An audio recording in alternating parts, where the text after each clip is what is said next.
Okay, this session is under recording. I will start from the starting again.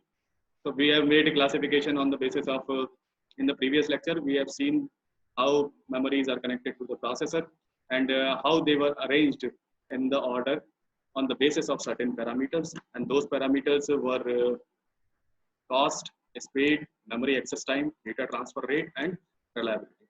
So on the basis of these parameters, we saw that these memories were arranged in the processor, and this is the significance of or the arrangement of the memories on the basis of cost, size, speed, and hence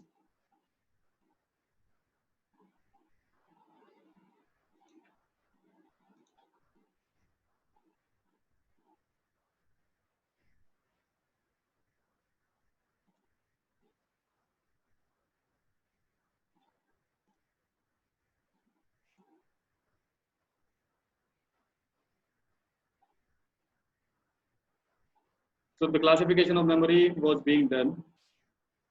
We discussed in the previous lecture.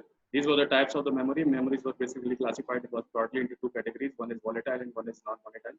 The volatile memories were the ones which hold the data as long as the power is it is powered up, whereas non-volatile memories hold the data if the power is lost also. So RAMs on this basis can further be classified basically into two categories. One is SRAM and the other one is DRAM. SRAM is known as static RAM, and DRAM is known as dynamic RAM. ROMs, the classification of ROMs is PROM. This is programmable read-only memory. This is electrically programmable read-only memory, and this is regarded as electrically erasable programmable read-only memory. So ROM, the classification of ROM, we will see in the broad sense. The ROMs can further be classified on it as it has been improvised to a certain extent, that ROMs are being programmed on the basis of the fuse bits in PROMs, programmable read-only memory, which have been further extended to CPLDs and FPGAs. We will see that in the next lecture. But right now, we just need to discuss today the types of the memory which have been very frequently used. So we were discussing about the differences between the DRAM and SRAM. DRAM and SRAM. DRAM is mainly the part of the main memory, or we call it RAM of the computer system, whereas SRAM is cache memory, is being used as the cache memory. As we have seen that cache memory is faster and expensive as compared to that of the main memory. Whereas RAM is a main memory and it is made up of the tiny capacitors. So no capacitor is perfect, as we all are familiar. Every capacitor has some leakage. So if every capacitor has some leakage, so in order to maintain the data, the charge has to be refreshed with respect to the time, as the capacitor loses some charge with the time. So in order to maintain the charge or to maintain the data, this memory needs some refreshing circuit. Whereas this memory doesn't need any refreshing circuit, and as these are flip-flops, and as we have already discussed in the classrooms, that the flip-flops are basic building blocks of the memory. These flip-flops hold the bits. They hold the bits as long as the power is in the circuit. So, or we have not changed the state of the flip-flop. So, in this case, recharge requires a recharge every few milliseconds to maintain its data, and this is because of the capacitor holds its content as long as the power is available. As we all know that the capacity of RAM or the main memory is greater than that of the cache memory in the computer system, and this is the reason why it is so, because the RAM is inexpensive, or we must say less costlier than that of the SRAM. Obviously, this is less costlier, and hence it is slower than the cache memory. It is faster than cache memory. The capacity to store bits or data is more for the RAM as compared to that of the cache memory. Cache memory is of the order of 2 MB or 4 MB or 8 MB nowadays in the system. So, and we can see that as the record for the main memory of the RAM, DDR1, DDR2, or DDR3 slots, whatever it is. What is DDR? DDR is double data rate, actually. So DDR can store many bits per. So RAM is of the order of the 4 GB, 8 GB, or 16 GB, or more. So it generates less heat, more heat, and it is used for main memory, and this is being used for the cache memory. Now there is a difference between a RAM and ROM, and this difference can be elaborated. The RAM is temporary storage. RAM is being used to hold the data, which is RAM is being used to hold the data, which is the part of some program. See, as we have discussed in the previous lecture, in this architecture, we were talking about CPU. Processor holds an instruction. So processor holds an instruction, and cache memory holds a part of the program, not the complete program, but the part of the program which is being requested by the CPU. So the immediate information required by this processor will be available in the CPU. So while the CPU is executing an instruction, a single instruction, because program is nothing but a set of instructions to be executed in the sequence. A program is a set of instructions to be executed in the sequence. So a single instruction, if it is considered for the moment, if a single instruction is being executed in this processor, so the some part of the program which is needed by the processor will be available in the cache memory, and the part this program is some part of some bigger program, and that bigger program will be available in the main memory, which are readily needed by the processor. But all the programs are stored in the secondary storage, as they are not being frequently needed by the processor. So the programs which are frequently being needed by the processors or being requested by the processors will be the part of them will be available in the cache memory, and the complete program will be available in the main memory. So as we were discussing in this case, we have a temporary storage. So the temporary storage means the programs which is presently in the current execution by the processor, or which is being currently requested by the processor, are present in the RAM, and hence they are known as temporary storage. Whereas ROM are the permanent storage. How ROMs are being operated? ROMs read-only memories are just the part of the part of the memory which holds the bootstrap loader of the operating system. When you switch on your computer system, the part which cannot be infringed by the user is known as the permanent storage, or the ROM, which holds the bootstrap loader of the system. So RAM is order of MBs. Nowadays it is of the order of GBs, 4 GB, 8 GB, 16 GB, or 32 GB somewhere. But ROMs are generally holding larger spaces, which holds some program operating system program spaces. These are volatile in nature. These are non-volatile in nature. Once the system is prepared or manufactured, this memory is completely embedded in the system. So it is used in normal operations. It is used for the startup process of the computer, as I have already told you that this memory is being used for the bootloader of the system. So in this case, writing data is faster. In this case, writing data is slower. Obviously, this is a random access memory, so you can randomly access a particular location in this memory, and hence they are faster. So this is again a classification, and we have seen the differences between the two memories. So let us start with the basic circuit and how SRAM cell basically looks like. So this is the representation or circuit representation of an SRAM, or simple cache memory. This is a single cell representation. This is not a complete circuitry.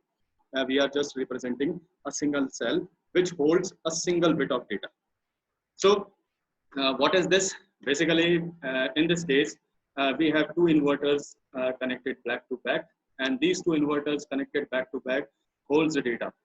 The very simple example that you have studied in your network theory also about this circuitry, we must start. If this is a BJT, then we have seen that a circuit structure that the collector of one feeding the base of one, and the collector of other feeding the base of the other. So a single transistor can be on at a single time. So this kind of circuitry we saw was available in the bistable multivibrator, which holded the value input given to the, which always holded the value or the bit given to it as the input, until and unless we do not change the state of the transistor. So this was it was elaborated in your classroom lectures also. This bistable multivariator is a basic building block of this flip-flop, of the flip-flop unit. And hence, this circuitry has been implemented by the CMOS logic family in this fashion. This is known as a 6-transistor model of the SRAM cell. And as we can see, PMOS and NMOS are connected. This is completely a CMOS structure. And they are being connected to each other in the similar fashion as these BJTs were connected in the bistable multivariator. These transistors, these are again MOS and MOS. These transistors are acting as pass transistors. These are known as BL, this BL and this BR. These are known as data lines. They are complementary to each other. They are complementary to each other. This is just a reduced depiction of the above circuit is just the reduced depiction of the detailed 6T transistor model of this SRAM cell. As we can see that we have two NOT gates. Basically, these are working as NOT gates. These are CMOS NOT gates. This is a CMOS NOT gate circuit connected via PMOS and NMOS. So this PMOS and NMOS, when they are connected together, this becomes a CMOS, and it is right now acting as an inverter. So when we have connected two inverters back to back, suppose for an instance, we have stored logic in this circuit as logic 1 at this location. So if we have logic 1 at this position, then the logic 0 will be on this part.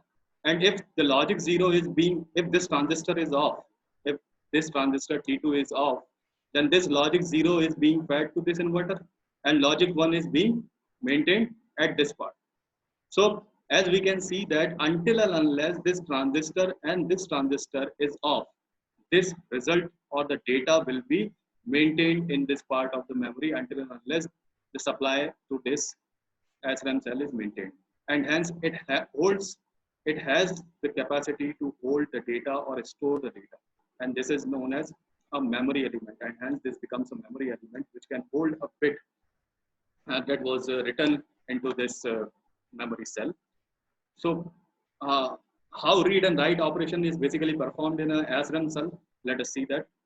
When we have to read a particular what was the data stored in this SRAM cell, this is a word line, and these two are the data lines.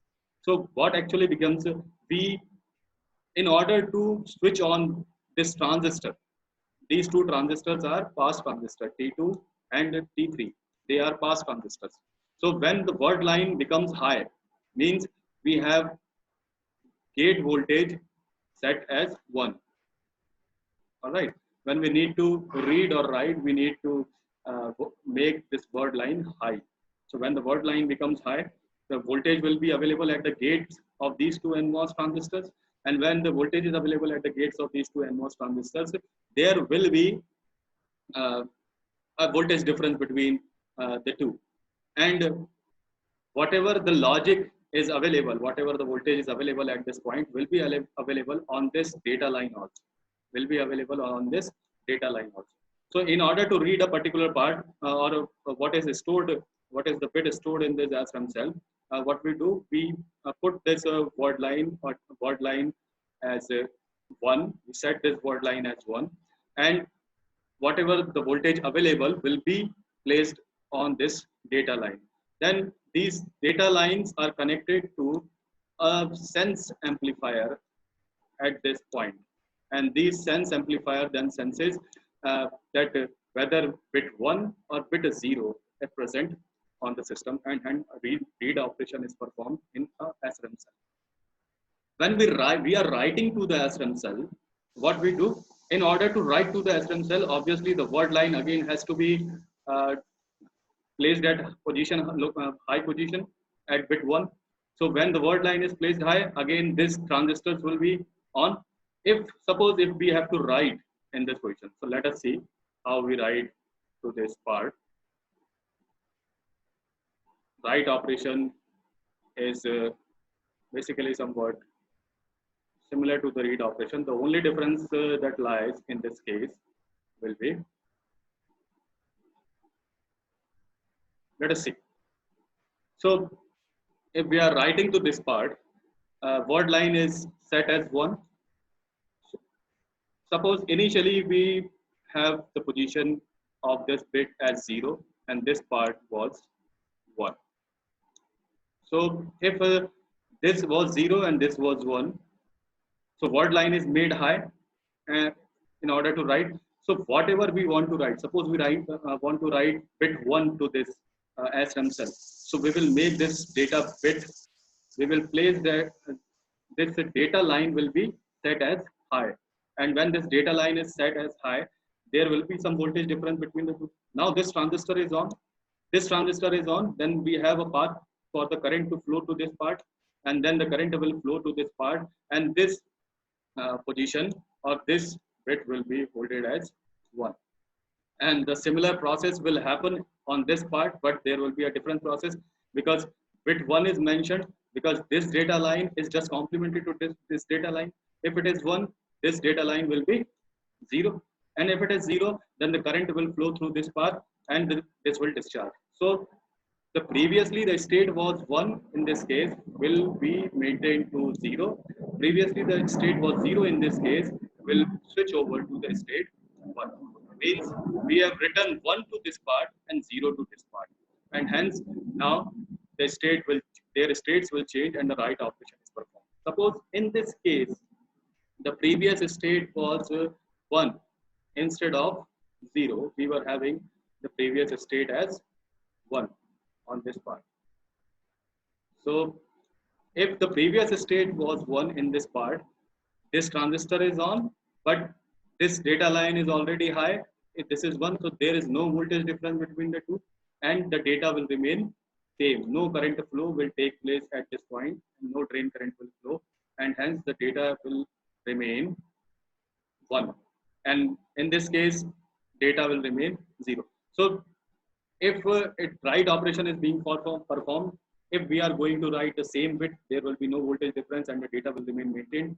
But if there is a difference in the bit, previously it was 0 and you have to write it to 1, because of the voltage difference between the 2 points, the current will flow and the bit will be written into the SRAM cell. So this is the process how read and write operation is performed in a basic SRAM cell, and it is implemented in large column matrix structures, column and rows in the memory cell, which is basically divided into certain cells.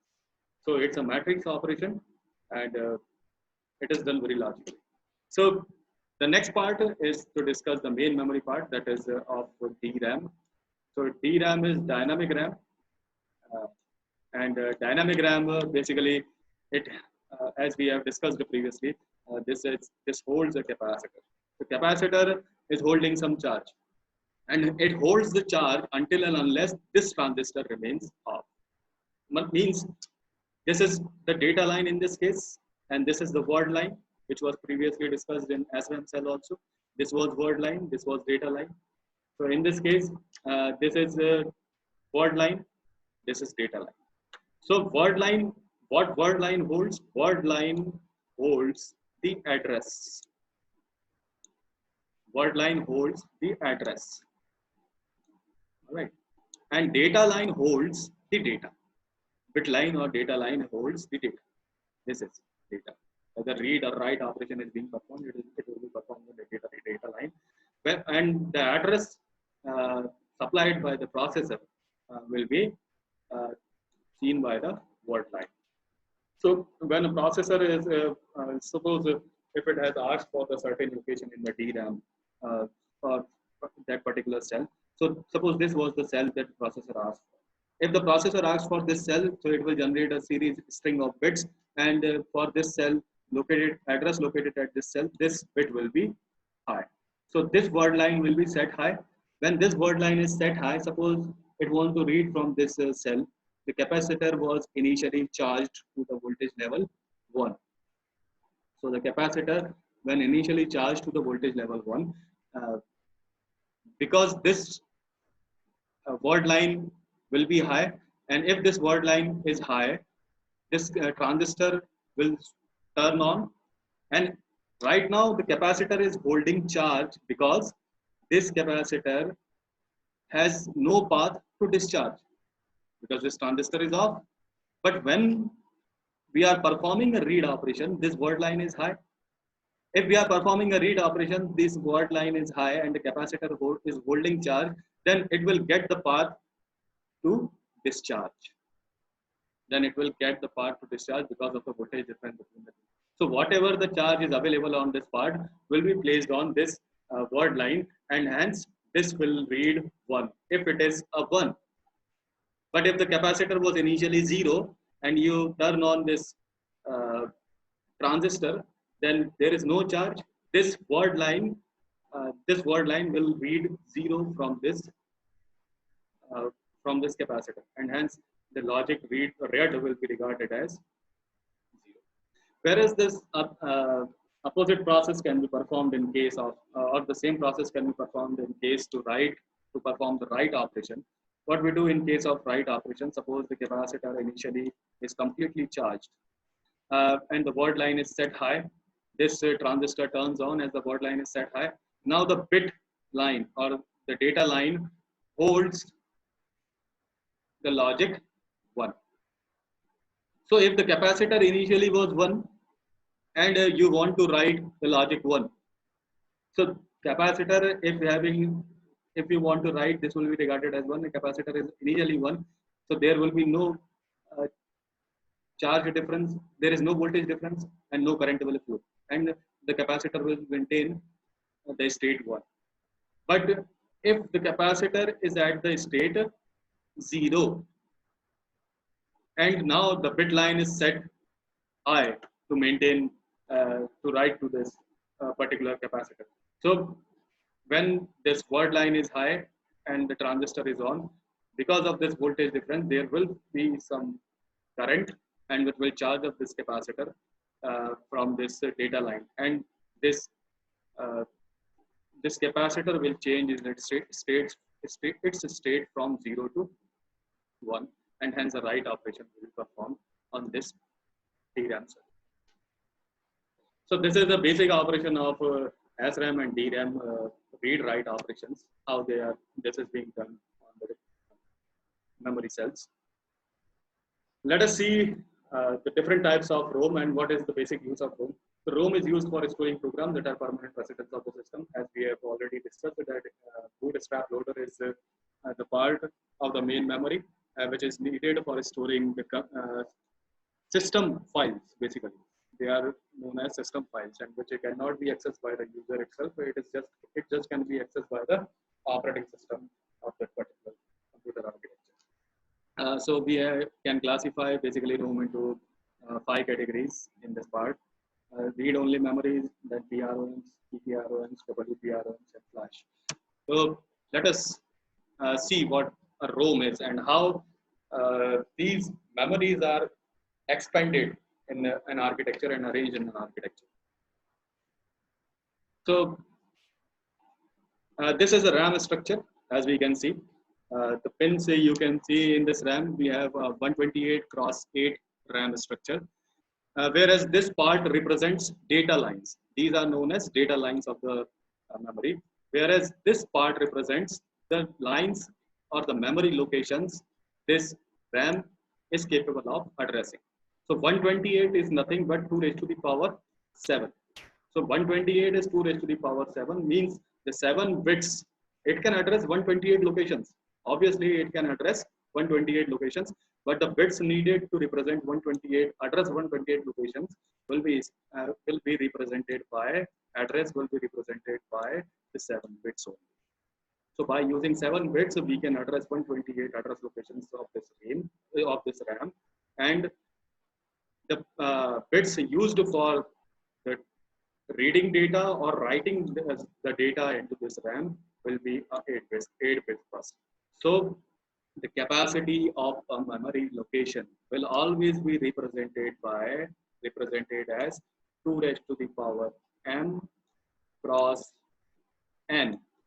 So n represents the number of data lines to and from the memory location or to and from the memory cell or memory, and this represents the number of or the locations which it can address. whereas M represents the number of address bits. So M is number of address bits. In this case, this is 7-bit representation of the address, whereas data bits are 8 bits system. So apart from the uh, read, write, and chip select operations, we have 7-bit address part, and the output is 8-bit buses. So let us see arrangement of a room.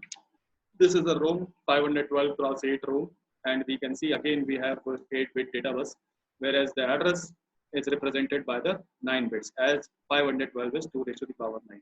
Again, we have two pins to select which chip has to be used. We will see this chip select operation is generally used for the purpose of what is known as memory expansion. This is the part of memory expansion. So this is nothing but memory expansion. All right. So memory expansion is being performed in this case. Let us see how a memory is being addressed. So we are using 4 RAMs in this case. All right. And the position bit number 8 and 9, this is an arrangement for the memory expansion. As we are using 4 RAMs, we can see that in this case. And all the RAMs have some data bus connected. The data bus is the common data bus of 8 bits. And every RAM has a read and write and chip select operation. Instead, this chip select is connected to decoder through an address bus. And this decoder, which is this part, we have 4 RAMs. So 4 RAMs needs 2 raised to the power 2 bits for combination to represent.